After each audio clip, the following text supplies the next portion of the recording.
returns.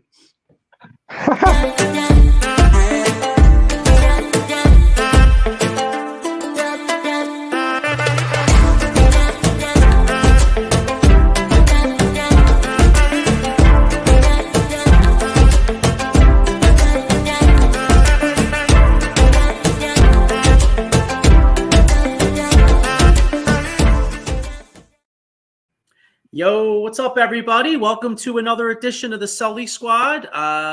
We got a big show tonight. Lots going on. We got Phillies with kind of a disappointing weekend. Flyers picked the wrong time to struggle, but they got a big game tonight. Flyers got a huge one tonight against the Islanders. So we'll see what happens with that. We got Eagles making some moves. They tried to sneak that Reddick trade on us, in on everybody on Friday, but we're going to get to that. And of course, we got the probably the biggest news, the big guy. Looks like Joel Embiid, the process. Is according to Adrian Wojnarowski, is supposed to come back this week.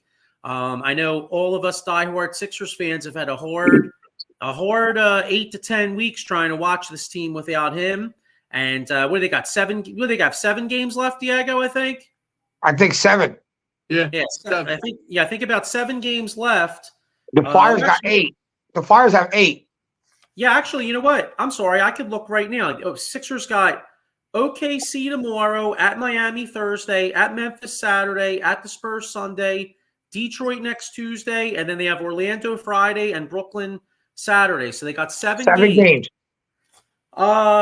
But anyway, so hopefully the big guy can get ramped up. They can win the play-in game. And I'll tell you what, I'll take my chances against Doc Rivers or I should say Glenn Rivers and the Milwaukee Bucks. So we're going to get into all this. I got my usual cast. I got my man Sean Kilrain right to my side. What's up, Sean? How you doing? What's up, fellas? Good. How was everybody's weekend? Pretty good, man. Good. Happy Easter. Good. Happy Easter as well. Happy Easter to everybody. And then I got my man Diego the Hammer Bianchi, Mr. 6 for 6. Diego not only covers the 4 majors, but he's also covers the Union. So what's up, Diego? How you doing, bro? What's up, dudes? How you guys doing? Nothing much, birthday boy. Yeah, it was a good weekend. Went to AC, had a little fun. Got a table over at the Harris pool. So Nice.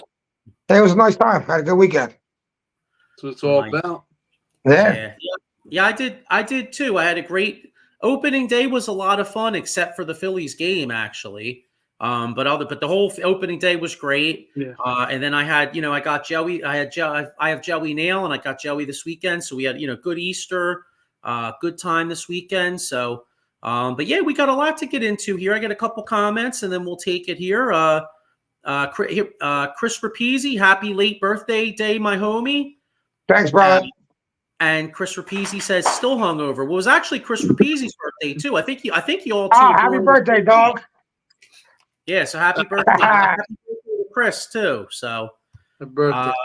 And it's ironic. A lot of people born around this time because I know it's our man Mike Fuji's birthday was yesterday. So Yeah, I see that. Happy birthday, Mike.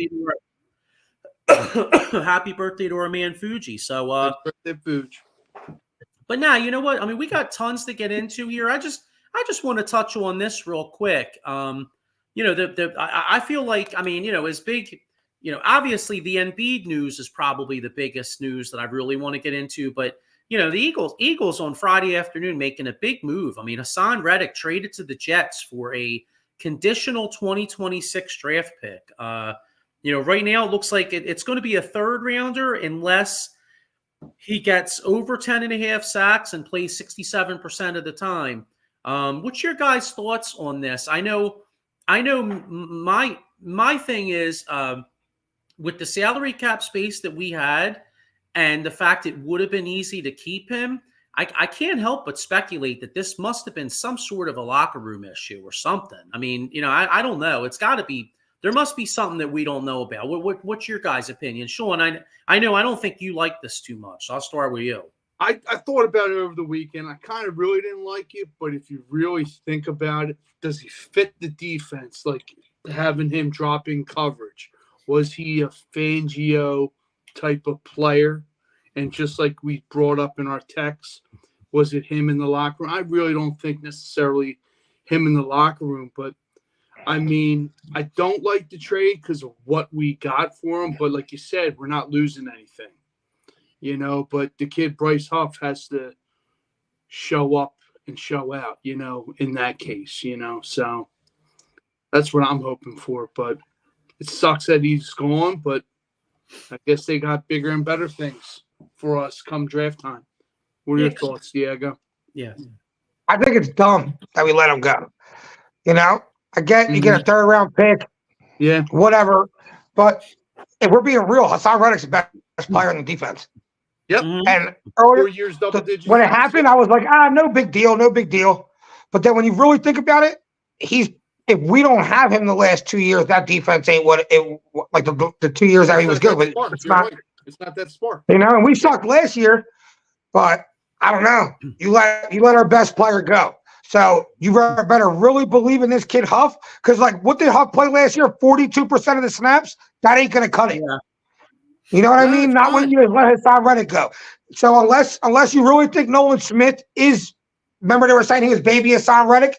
Unless he really is baby Hassan Reddick, or Huff has to play 60% of the snaps and get us over 10 sacks, 10, 12 sacks. Yeah, he was embryo Hassan Reddick last year. I mean, my man was barely on the field. Hassan Reddick, he was still, exactly. He was still in his nuts. Dude, get out of here. Yeah. He better. So I could really see them going defensive line now in the first round. If a DN's there that could have the potential to be a game wrecker or something like that, they could use that pick on a player like that now. Yeah.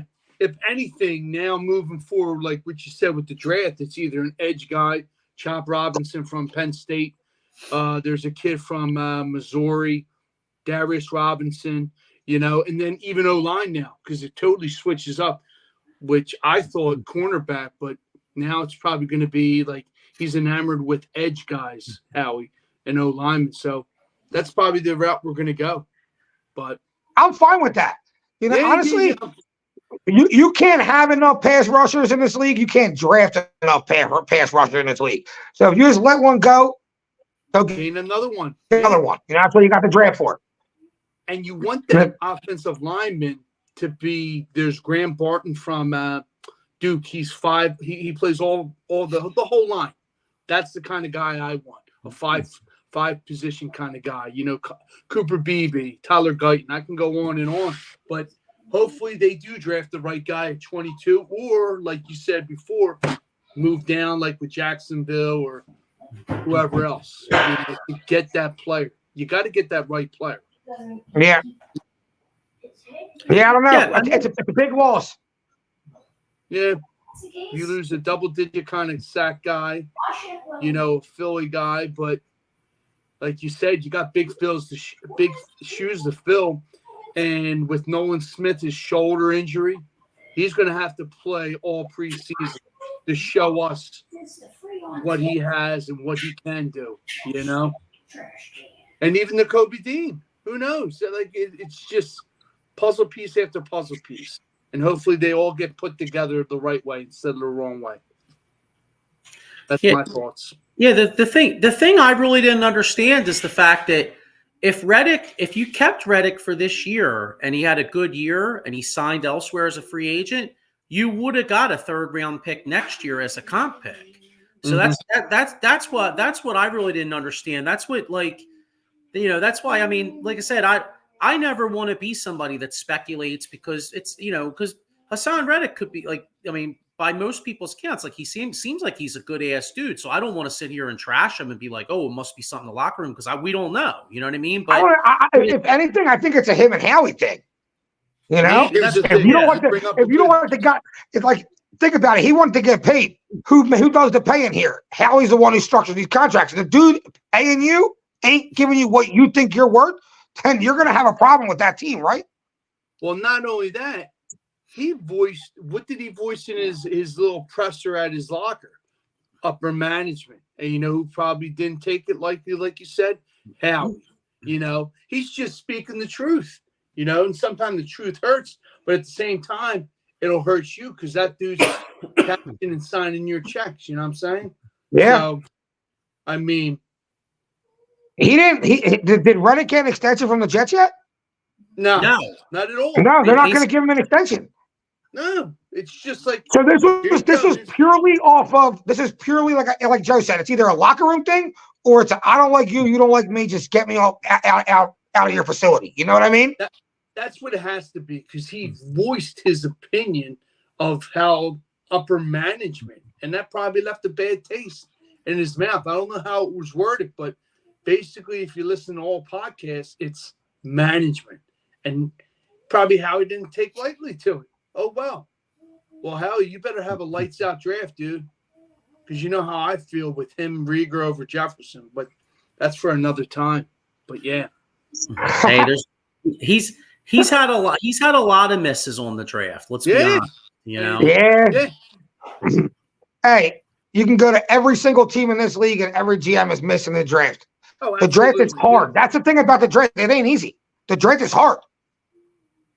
the drafting's very. And you think about it, drafting's very hard. You know? Yeah, drafting might be one of the hardest things. People miss. Every single team in this league misses. Yeah, it's just the way it works.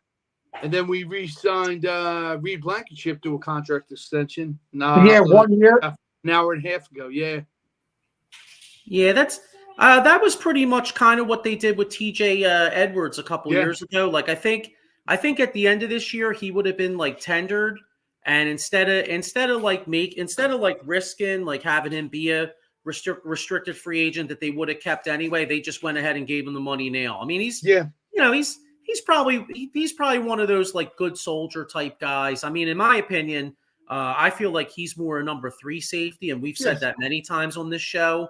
Yeah, serviceable guy, basically. You know. Yeah, he's more of a but by the same token, I mean, he did play hard for the team he started last year. I think Reed Blankenship can be covered up if you have a good defense around him. You know what I mean? Like if every player on defense is really, really good, like now they put CJ next to him. If you can get back to 2 years ago, how we were sacking the quarterback, like almost every single play we had pressure on the quarterback. Then Reed Blankenship could be your everyday safety.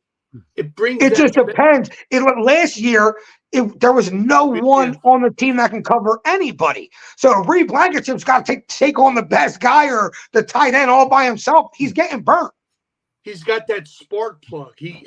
Like once you said that defense is legit and on point, like CJ DJ, it brings the best out of him. When you don't think he has it, he comes out and he gives you which you don't expect, and that's. He also doesn't have to like last year. We were trying to play him in the role that CJ was doing. So he would come up and try to cover the slot. Like he couldn't do any of that. Nah. Reed Blankenship is in there for one thing, like you said, to be a spark plug, stay over top, make a big interception, lay a big hit, something like that. That's what he does. That's what makes Reed Blankenship. That's how he got in the NFL undrafted.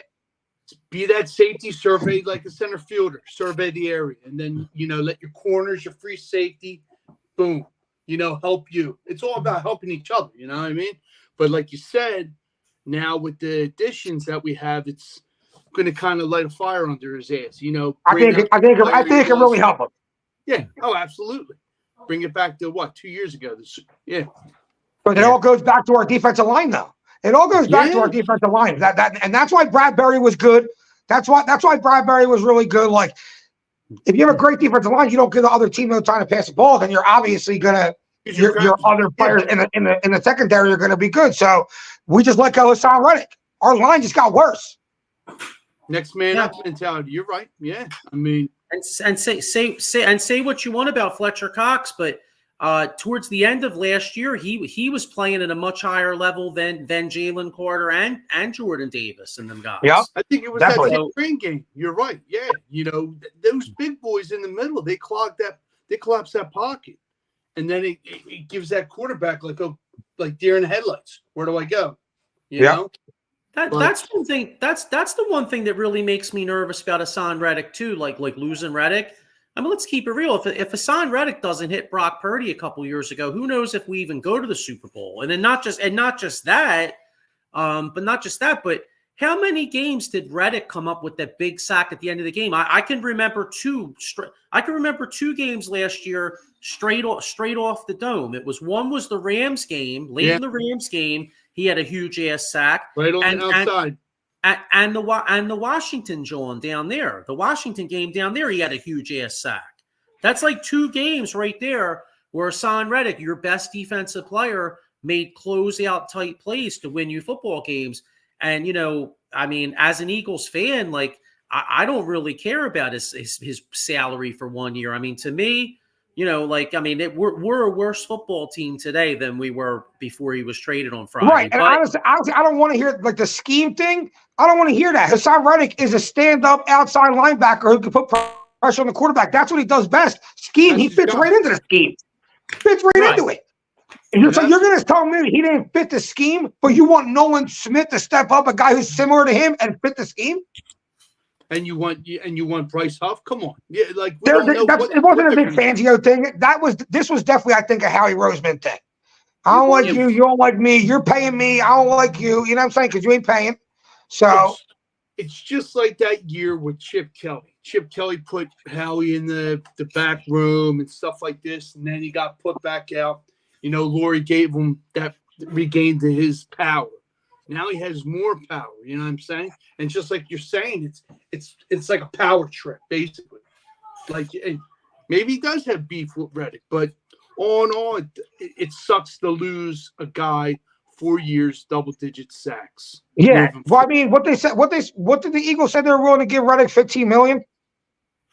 Well, he was making about 14 and a half to 15 million this year. Yeah. I think somebody said they were willing to give him up to like 20, but he wants like 23. All right. Perfect. He wants 20. You go to this guy, Howie Roseman's your boss. Yeah, I want 20 mil. Or 26 mil. Howie's like, nah, give me 20. Nah, I'm worth 26 mil. Nah, go fuck yourself. You guys are obviously going to have that's a business problem. Yeah, you're going Don't mean to have beef. And you know what I'm saying? I think this is a business problem. It's just like, if you ain't going to pay me what I'm worth, then just let me go. The Jets are willing to take him on, give a 3rd round pick for him. And I was like, I'm good with that. Right. But the problem is, I mean, if you're looking at it from Hassan Reddick's point of view, though, the Jet, unless they wind up extending him during the year, like right now, they didn't extend him either. So regardless, he's playing this year on his contract. Yeah. Listen, I feel like the Jets feel like they have a year, maybe 2 of what? Of Aaron Rodgers? You know what I mean? Yeah. Once we lose Aaron Rodgers, we're not competitive anyway. Give me Hassan Reddick for a year. Even if I'm giving away a 3rd round pick, I'm putting all my eggs in this basket this year. Yeah, now see, it doesn't do us any good for the here and now, but theoretically, that pick in 2026 may actually be a real. It could wind up being a really good pick. It could either be a really high 3rd, or it could be a high 2nd if things don't work out for the Jets. Well, let's think of this too on our end. Yeah. If Huff pans out and he fills in Hassan Reddick's shoes, fine. Then we look at it that he did pretty much Hassan Reddick's job for us, right? And we got a 3rd round pick for it. You know what I mean? So like, which could turn into two. Exactly, which we could be looking at this in 2026 and be like, wow, what a great trade. We didn't skip a beat because Huff was a monster. You know what I mean? And we got a 2nd round pick out of it. Then again we're going, damn, Howie birthday. You know? Yeah, just like this. Yeah. Yeah. Yeah. Well, just gotta wait and see with that.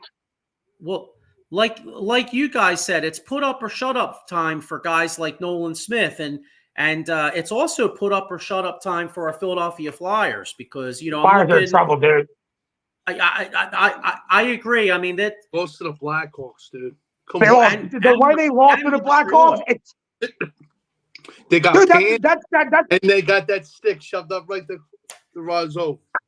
I also feel like that Tortorella shit can really backfire. Benching your captain 2 games, like that shit backfires. That makes people go, you know what? Fuck this guy. Well, and the one. I mean, I've been a Tortorella guy because I feel like this team's overachieved. But the one knock that a lot of hockey guys have on Tortorella is that because he makes his guys play with their hair on fire like every single night. A lot of times towards the end of the year, sometimes his teams start wearing out. Yeah, and I hope we're not seeing that with the Flyers because we don't have a lot of old guys though. No, It's not like we're an old Torch team. This is a pretty young Torch team.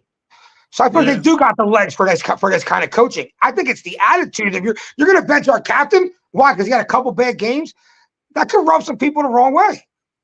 I think you know what? I really think it did.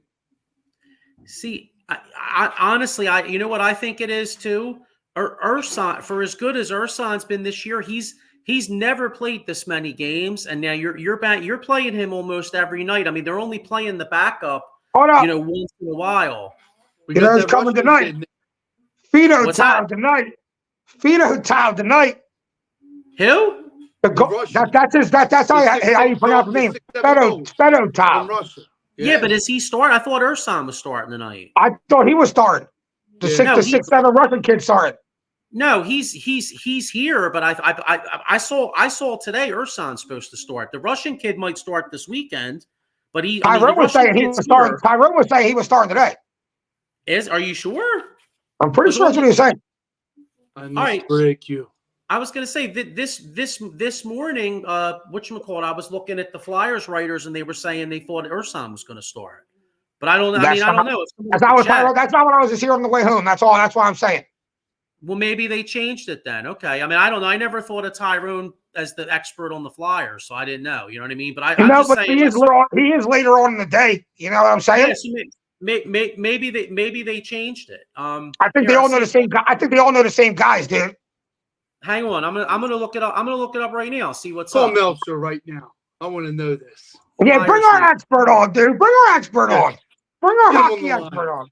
We got him on line one. Come on. I could be wrong, Joe. I just thought that's what I heard driving home. No, that's fine, dude. I mean, hey, I would love to see. I mean, honestly, I'd like to see it. I mean, the guy's 6'7". Anyway, regardless, like you said, Ersan played a lot of games. Right. So even if Ersan gets one more game today, then the Russian kid's definitely going to start the game after that. You got to get him in there, you know. That boy's 6'7", man. Come on. He's huge. Yeah. They showed him and Danny Briere. He's 6'7", not on skates. Right. He's like 6'9" on skates. Yeah. Yeah. He's the tallest player. He's the tallest player in the NHL. He's tied for the tallest player in the NHL, I'm pretty sure. Okay. Yeah, well, I think Chara used to be right around his height, too. So yeah, he's right up there. Zeno Chara was 6'9", and I think there was a goalie too. I think he played for the San Jose or Kings. He was a tall dude. So, find out if he can shoot a jump shot, dude. We need somebody to play for Tobias. Yeah, cookie crumble, baby. Yeah, so and another big news for tonight is Drysdale's back. So I think they're gonna. Yeah. I think they're gonna put Drysdale on the power play because that's he can pass. This defense core has been getting really tired. Like Cam York's played a ton of ice time, and I think that's hurting them. You got that veteran.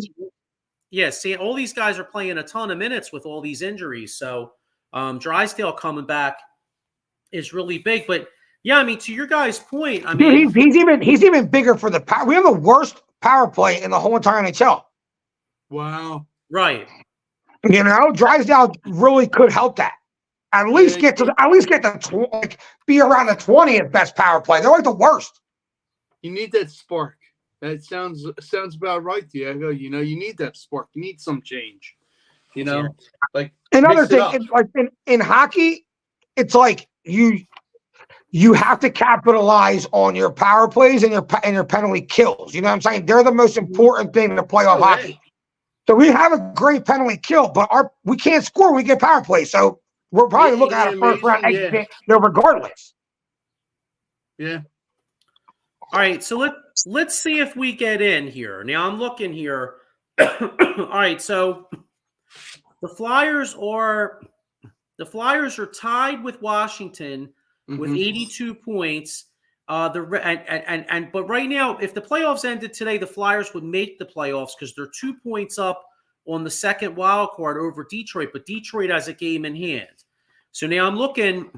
All right, now first off, now tonight's game is absolutely huge because the Islanders aren't out of it either. The Islanders are 5 points behind us, but they have 2 games in hand. So if you look at it, if the Islanders beat the Flyers tonight in regulation, they're only 3 points behind us with two games in hand. So I mean, tonight's like a playoff game.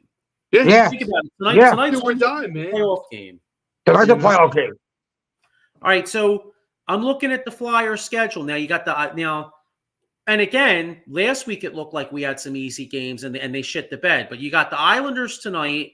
You got this weekend's at Buffalo, at Columbus, and then they're at Montreal, which, as we saw last week, that's not a shoe-in.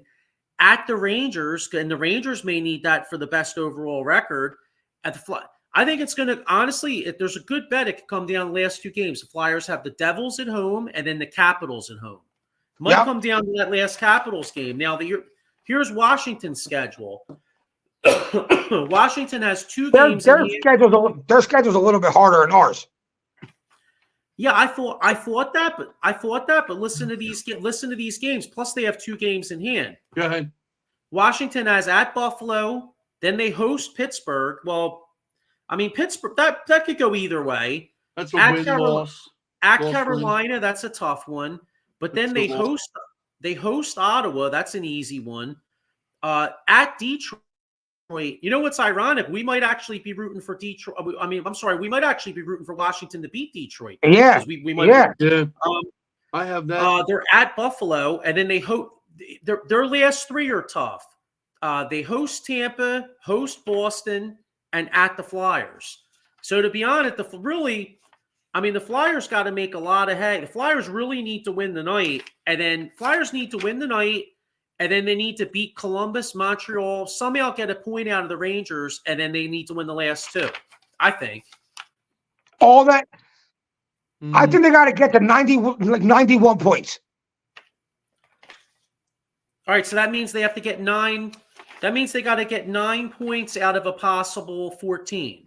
See, I think they might need to get 11. I think they might need 11 points out of 14. That's all right. If you miss the playoffs at like 91 points, 92 points, that's rough. Because usually a team gets over 90 points to make the playoffs. Yeah, you want to see Detroit's schedule? Detroit, I think our best path is honestly finishing ahead. Wild Detroit. card. Listen to Detroit. At Tampa, then they host the Rangers. 2 tough games right there. They host Buffalo. They host Washington. Then they're at Pittsburgh, at Toronto, and then their last 2 is a home and home with Montreal. They play Montreal at home and then at Montreal. That's going to be. It's really going to be funny to see who we're rooting for when Detroit and Washington play, because who knows? You know what I mean? It might whoever it is. I hope it's a regular. I hope it doesn't go to overtime. Yeah. We don't need 3 points given out there. No. Yeah. So, all right. So based off of that, what do you guys think though? Do you guys think we do get in? Drysdale's big. That's a big addition back. You know what I'm saying? You steal a couple of games that you probably shouldn't win out of your last couple. I'm going to say Flyers getting on the wild card. All right, actually, you know what? Let's take it like this. Let's go over the last 1, 2, 3, 4, 5, 6, 7. Good. All right. How many points are we getting in the last 7? How many points we got? Go down. I think out of the last 7. Out of the last 7 games, how many? So out of 14 points, how many do you think we get? 9. He took the words right out of my mouth. 9. I'm right there with him. Okay. 9 it is. I'm gonna be optimistic. I think they get 10. That puts them at 92. And honestly, I think Washington's going to take. Really, I think the Flyers are going to beat Detroit out. I think the Flyers get in as the 8 seed. Yeah, I think Washington. The wild card. Yeah. So who will we play? The Rangers? We play the Rangers right now.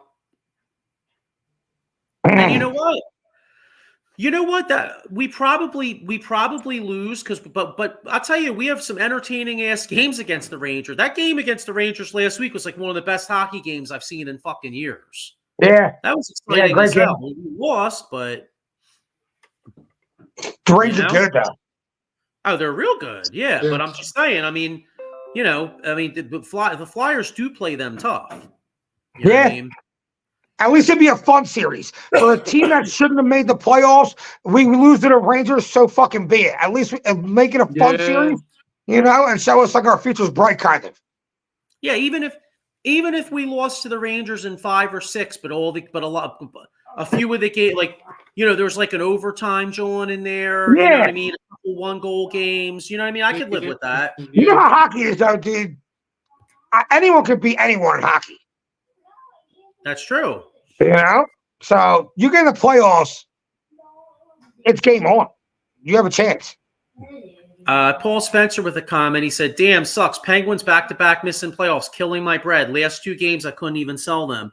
So I ended up going a lot of open seats, which is never seen." Yeah, the Penguin, that's one thing. Pittsburgh. Yeah. They're towards the end of an era. That's the problem.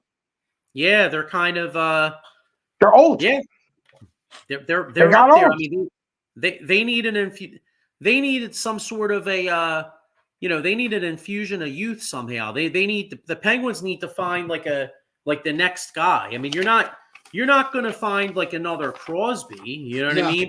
But they need a couple of young guys to kind of come up and maybe they pay a lot of money to Crosby, obviously, and they pay Malkin a lot of money too, right? Yeah. Yeah. That could be hurting them too. Yeah, but it's one of them things. What are you going to do though? I mean, you kind of have to pay. I mean, and you know what's funny? Crosby still had a great year. Yeah. Now, I know Crosby did have a good year, but maybe next year, if you're having another bad year, maybe you're sellers at that point with your great guys and try to rebuild. Yeah, well, you know how it is though. It's hard to trade a guy like an all-time great like a Crosby. You don't usually maybe you don't trade Crosby. Maybe you trade a guy like Malkin though. Yeah, I think so. Yeah. And then you go back to just whatever you got to do to try to rebuild, because they're hockey. Penguins are meant to have a good team in hockey. When I think hockey, I always think Penguins, Rangers, Flyers. You know what I'm saying? Like they're the teams I always think. Detroit, I guess because they're in our division. Or Edmonton, Montreal. It's seeing teams like Tampa Bay, man. Look at what they keep doing year in and year out. It's like, wow. Tell you what, they're on fire right now too. Tampa Bay. Yeah, they were below us like 7 games ago, and now they're like 6 points ahead of us. Yeah, they're 8. They're 8. I'm looking right here. Tampa Bay's won 3 in a row. They're 8-1-1 in their last 10. They're the hottest. Exactly. They went on a tear because we had a better record. Now I'm like, all right, nothing to worry about. Next thing you know, Tampa Bay's way ahead of us. I'm like, they must have went on a tear. Yeah. Amazing. Yeah. Them and the Carolina Hurricanes, which is good because one of the I think is Washington. Wait, who's playing? Oh, Washington plays Carolina. Okay, good. Yeah, because Carolina's 8-1-1 in their last 10 too. They're only 3 points behind the Rangers. Carolina's got 101 points. They're second in the league, tied with Boston for second in the league, right behind the Rangers. The Rangers are 104. Yeah.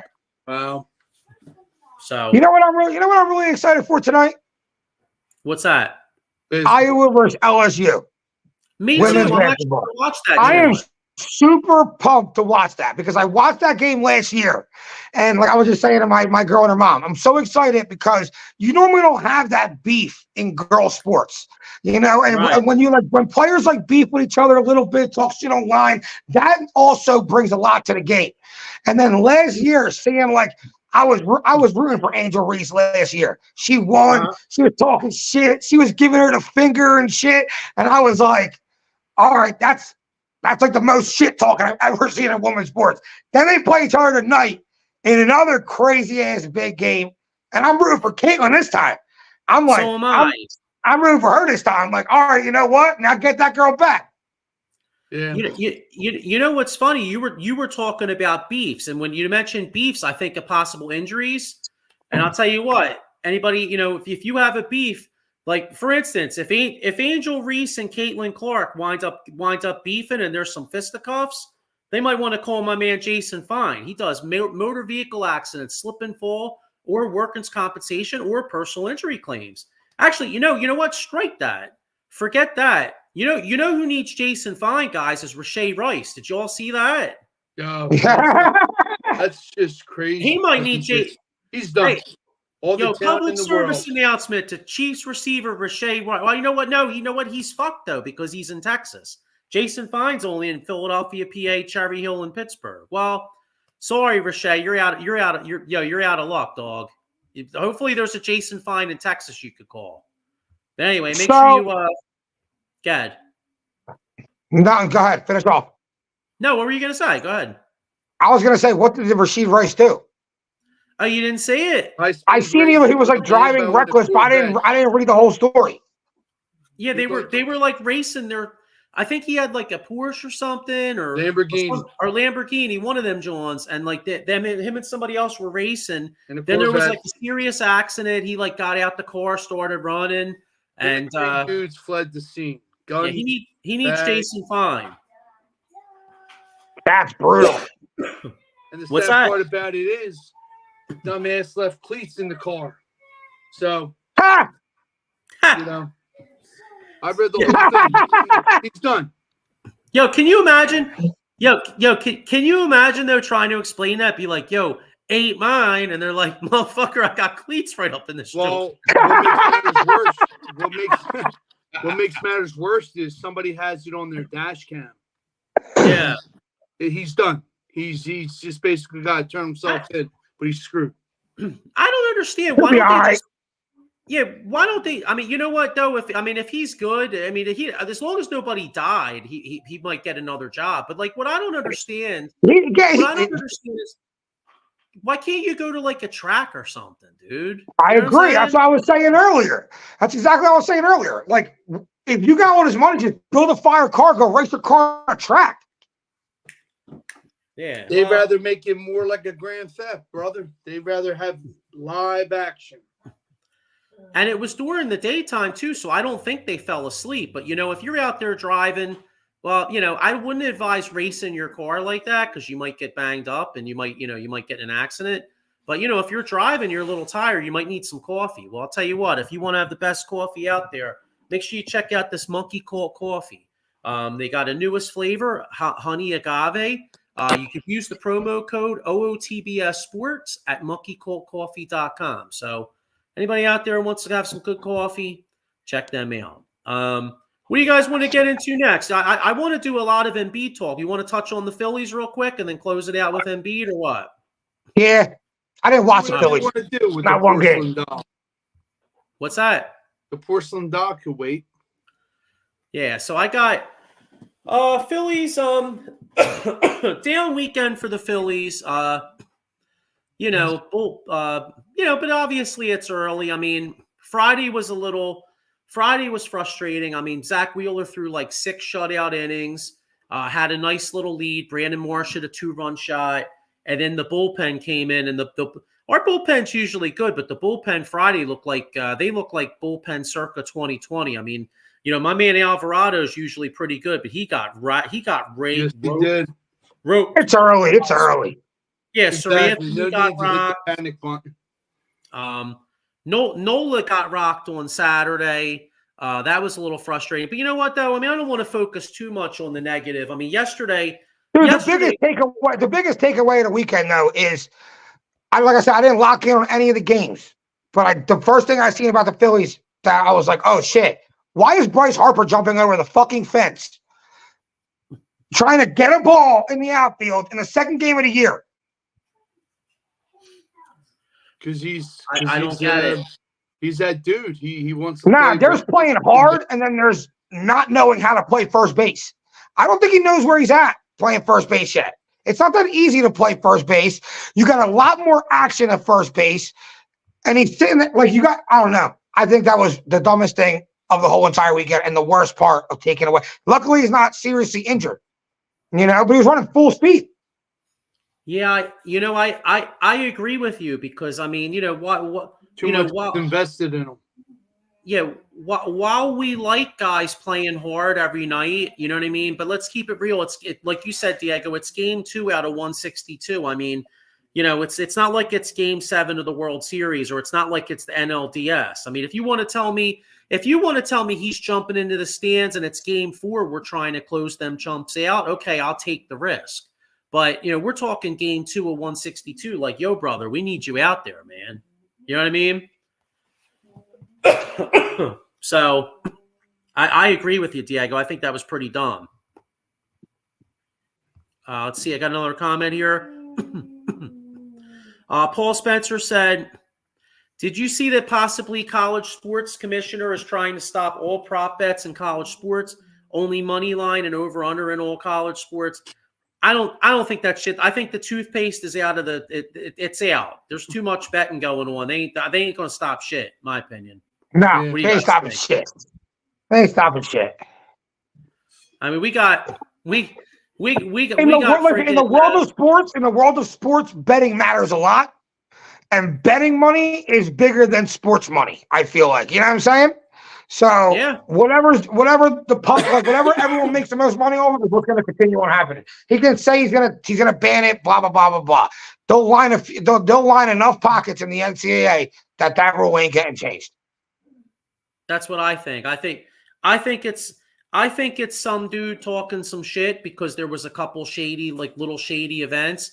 But at the end of the day, every time I watch ESPN or every time I listen to a commercial, guess you know what the ads I hear? I hear ads for FanDuel, DraftKings, ESPN Bet, all them Johns. And half the time when you're watching the John, they have the line right below it. So what you're telling me now all of a sudden you're going to take that away? I don't think so. Well, he's not talking about the line. He's talking about the prop bets on the players. Oh, that's it. You mean? I'm sorry. That's what he said. I'm pretty sure he said prop bets. Oh, prop bets. I'm sorry. Yeah. But you know how much money are in even prop bets though? You know how much money are placed on prop bets? Yep. Even if it's $5, if fucking trillion people do it, that's a lot of money on a guard from Purdue. You know what I'm saying? Right. They're not taking that away. Yeah, no, I hear you. Any other takeaways from the Phillies? I mean, it was a nice win yesterday. Tonight, we'll see if they get the game in tonight. I know tonight they got the Reds in town, but I really want to get into some Sixers here because biggest takeaway from the Phillies is don't panic. I agree. Even if they lose this series, don't panic. If they lose the next, you know what I'm saying? If they go 3-8, I'm not panicking. If you're scared, go get a dog. That's what I mean. Like this team's supposed to win a World Series. If we're panicking about a couple of losses in the first 10 games of the season, then we're overreacting.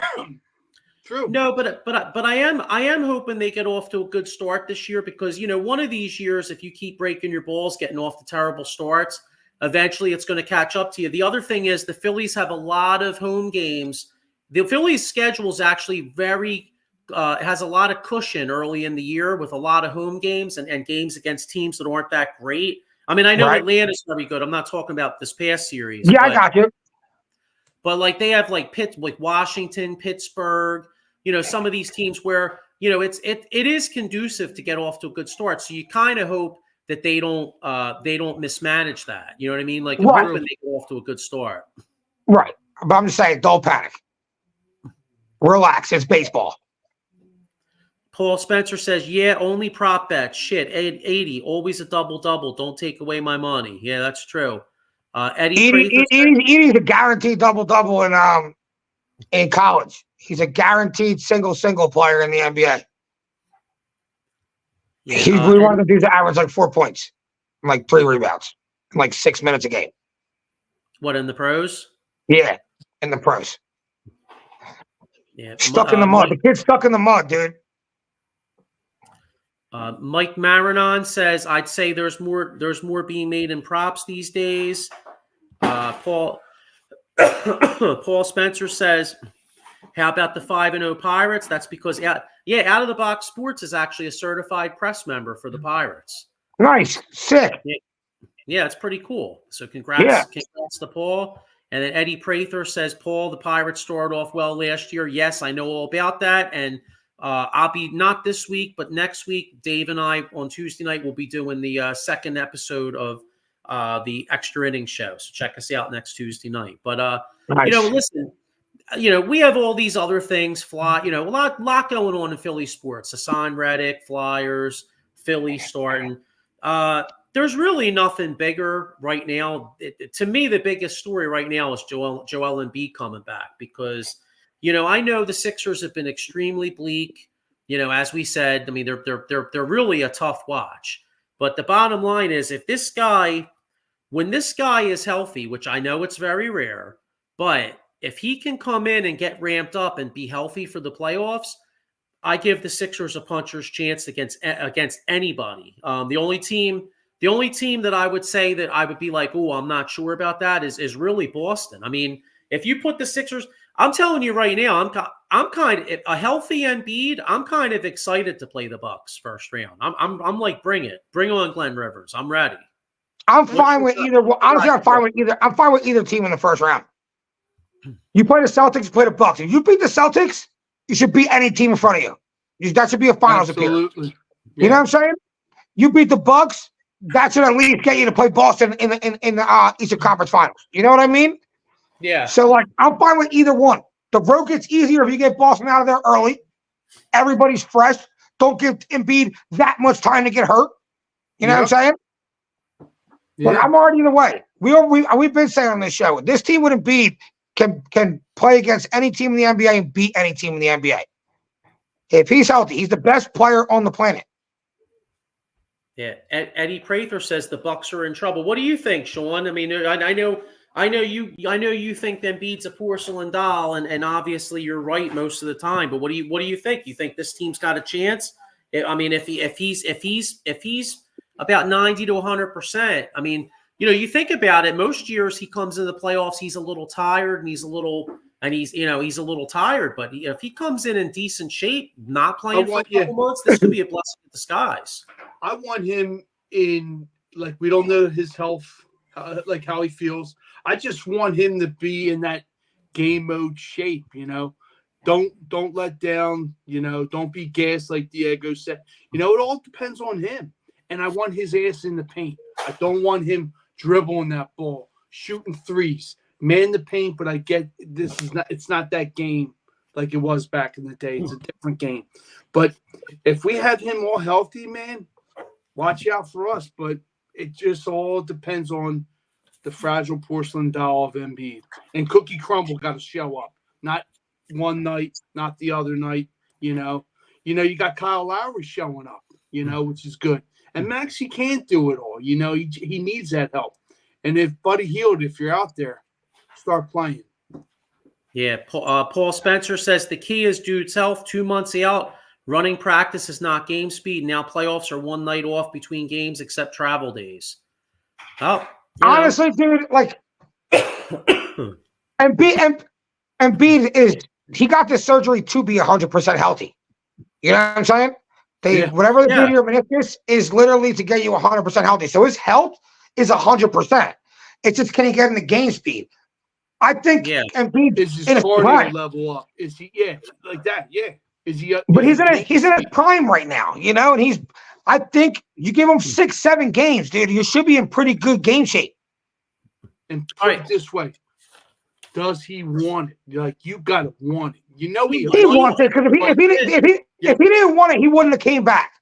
Yeah. He would have been like, "I'll see you next season. Why am I going to come back 7 games?" Like that. If he didn't want it, he had the easiest excuse to get out of it. I'm not ready. I don't feel ready. He has something to prove. Which I love. And we know Embiid wants to win. It's just it's been hard for him to win. Yeah. Yeah. This team gives him a chance to win. Shooters, and it's all about him. It's not about James Harden with the ball in his hand, dribbling. Mm-hmm. Don't get me wrong. We could have used James Harden this year when Embiid got hurt. But it's not about that anymore. Basketball can be won with one or two guys and playing good defense. Maxey got to show up. Obviously, your shooters hit their open threes, and Embiid's got to be the MVP. If you get that, you can beat anybody. Yeah. Can I tell you a lineup that I think is going to be really, really hard to fuck with? And one thing about the Bucks, as great as Dame Lillard is, their defense is not nearly as good as it was before. Okay, but No. here's a lineup. I hope Nick Nurse doesn't fall in love with having to have Toby out there at the end of games because of what he makes. Can I say? Here's a lineup I'm really fascinated by. I would like to see Kyle Lowry with Maxey, okay? Because Lowry can handle a little point. Maxey can play off ball, right? Yeah. Kelly Oubre and Buddy Hield. Buddy Hield spotting up and hitting jump, like offensive lineups. I know defensively you're going to have to, toward late in games, you're going to have to do offense, defense. But if you put Embiid with Hield, Oubre, Lowry, and Maxey, I think that's going to be a tough team to fuck with late in games offensively. That's going to be I agree. It's just kind of team. You're really small when you go to that.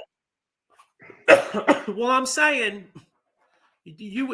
I agree. So what you'd have to do, I'm saying like that would be a lineup you'd use like late in games, like when you're like that, like that's a Nick Nurse special, like that's a. See, Jay, you know what I would like that lineup? And you call timeout. I like that lineup like second quarter right before the half. Throw that lineup out there. See if they can go on a little run. He'll hit shots. Oubre hit shots. And B do his thing. You know what I mean? But late in the games, rebounding's so important come playoff time late in the game. So you can't be that small. You need Tobias's height. And you need him to show up. I'm okay with Lowry not being on the court. I'm okay with Maxey, Hield, Oubre, Tobias, and B to close out the games. I guess you're misunderstanding what I'm saying. I'm talking about if you're doing offense, defense, like say it's late in games and you got a chance to call. I got you calling timeouts. I got you. Right, that's what I mean. Yeah. I realize that would be. You're right. That would be too small. Like I wouldn't mind having Batum out there too. Batum has a little size, Nice. Right.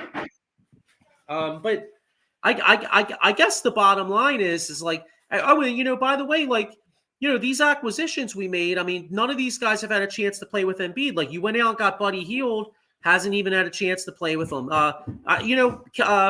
Campaign is like some of these nights he's instant offense off the bench. I mean, Campaign can give you some good minutes coming in.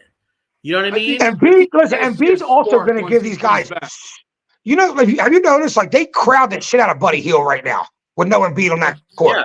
That defender does not leave Buddy Hield's hit. Wherever Buddy Hield goes, that player goes. But if you're playing that little where, when you got like the guy with the ball in his hand, Buddy Hield with the ball in his hand, inside to Embiid, that dude has to take a step onto Embiid. If not, Embiid's eating every center up. Now you're giving Hield that extra foot and a half. That's going to make the big difference for these shooters. Cameron Payne included. When he comes in, if you got some time with Embiid, get it to Embiid, they got to step off you. They got to step off and take a step towards him. Yeah, that's why I'm so excited, and that's another thing. Like I was, I'm on the internet and I see like some people. I forget where I saw it. If it was like 97.5 or somebody was like, "Oh, do you think it's worth having Embiid come back?" And I'm like, "Are you fucking kidding me? Of course it's worth it having Embiid come back. Like, what the hell are we waiting for? You know what I mean? Like we don't even know how." We don't know how many years this dude has back. If you're telling me he's coming back for the playoffs, I mean, dude, I don't give a shit if we're a 7 or 8 seed. I'll take on all comers with him. Dude, from this point on, every second Embiid can be on the court, he should be on the court. Yeah. We don't know how much time you have left for you anyway. Fuck your rest and all that shit. He should be on that court. Yeah, I don't give a shit about rest. Yeah. Honestly. So, like, if we're being serious, Embiid's going to have to play a lot of minutes in these last 6-7 games, and not because we have to win, because he has to get back into game shape. So you got to start feeling for these next 6 games how it's going to feel in the playoffs. You got to give us 40. There can't be, we killed them in 3 quarters. Go take a break. Nah, you got to stay in. He has to get in shape now. True. So I'm looking at the schedule here. Go ahead. Like you said, there's 7 games left. There's only one game he's probably going to miss because this weekend you have Memphis and you have San Antonio in a back-to-back. He's probably going to miss one of them because I doubt they're going to want to push him in a back-to-back because he's not going to have to play back-to-back in the playoffs anyway. You're right. You're right. Probably 6 out of 7. You know what I mean? No, because he's not playing. He's not playing tomorrow. Well, they said that right now, but then I heard on the radio they said he may decide to change that. He could decide to play tomorrow. Like right now, it says he's out, but Okay. people are saying keep Pompey said he's probably out. Really? Fuck. Yeah, man. keep Pompey said he's probably out tomorrow. Expect him on Thursday. All right. Well, go ahead with the teams. All right. So I'm looking here. The sixth seed is probably the sixth seed is probably insurmountable because Sixers are 2 games behind Indiana. Yeah. But listen to Indiana's schedule. It's Indiana has the Nets, then at the Twins. Nets. Then they have OKC that they could lose that. They 2-1. host Miami. They're at Toronto, at Cleveland, and then they host the Hawks. I don't think the Sixers are going to be able to catch them.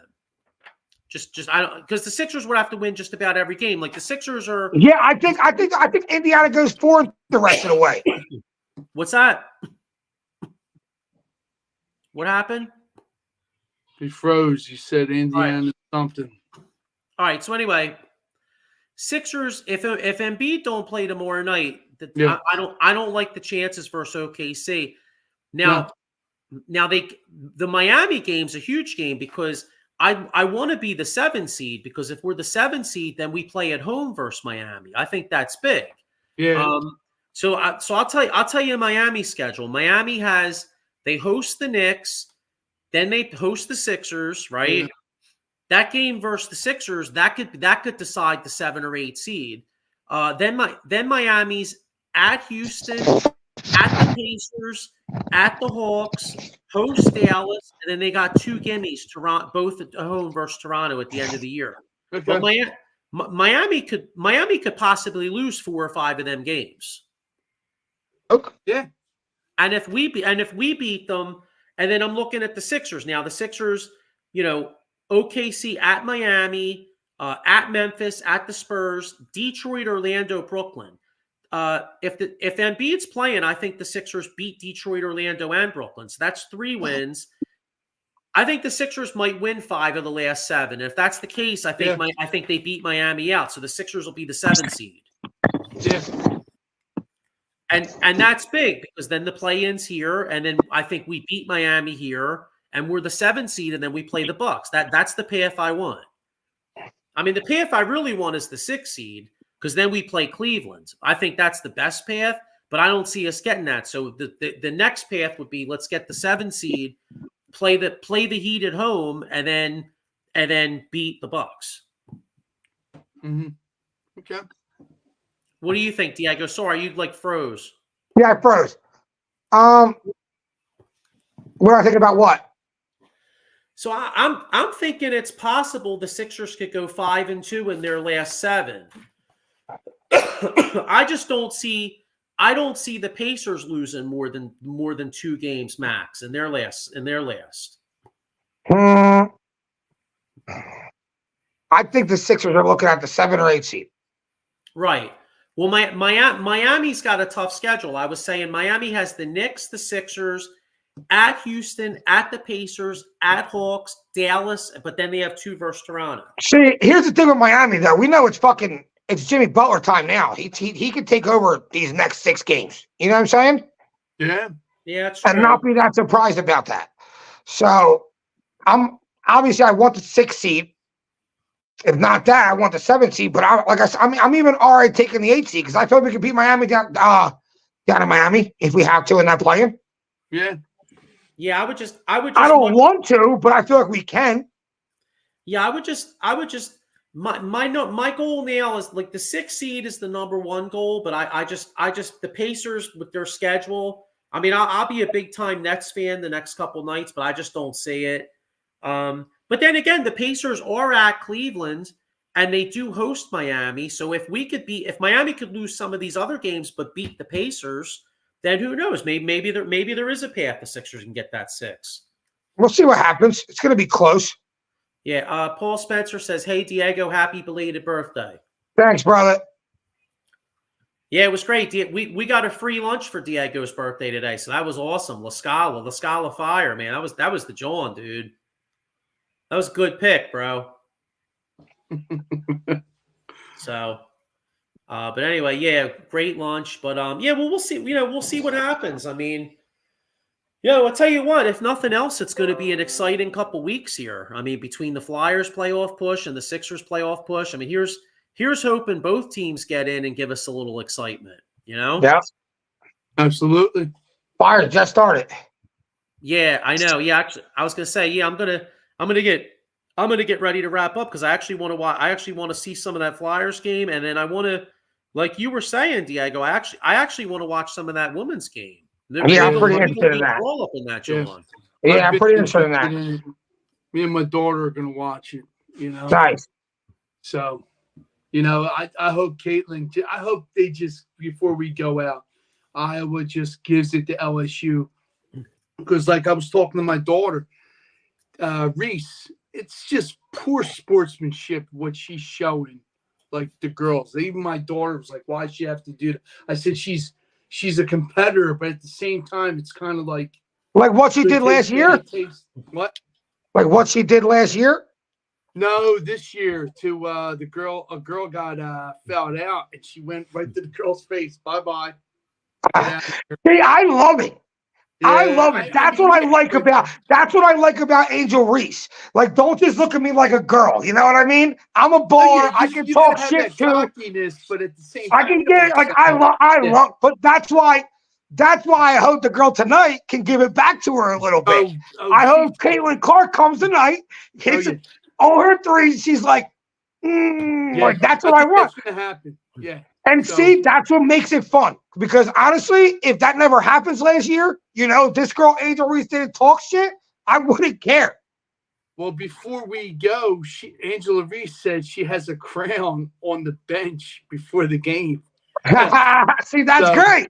Yeah, that's great. She's bringing some fire into the game, and that's what I like. Now I'm like, I want to watch it.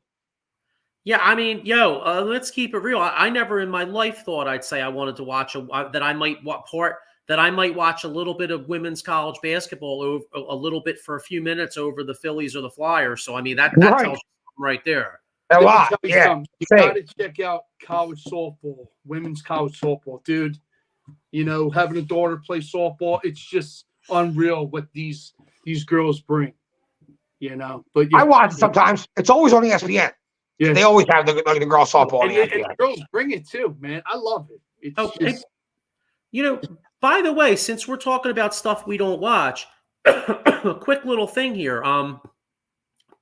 I freely admit I don't know shit about it. I mean, I haven't watched wrestling since I was like in third grade. It was like Hulk Hogan, Randy Macho Man Savage, Ultimate Warrior, baby, the Snake, the $1 Million Man, all them cats. But I know WrestleMania is coming up next week, and I know Out of the Box Sports on Friday night. You could check out my partner Dave Yornell. He does the extra innings show with me. Him and Ken Fry. They're doing an Atomic Drop Pop podcast. So I know I'm not into it, but I know there's a lot of wrestling guys out there. So if you want to watch, make sure you check out the if you're checking out the what's it, WrestleMania or whatever. WrestleMania. Yeah, so if you're into that, check out the Atomic Drop podcast because those guys.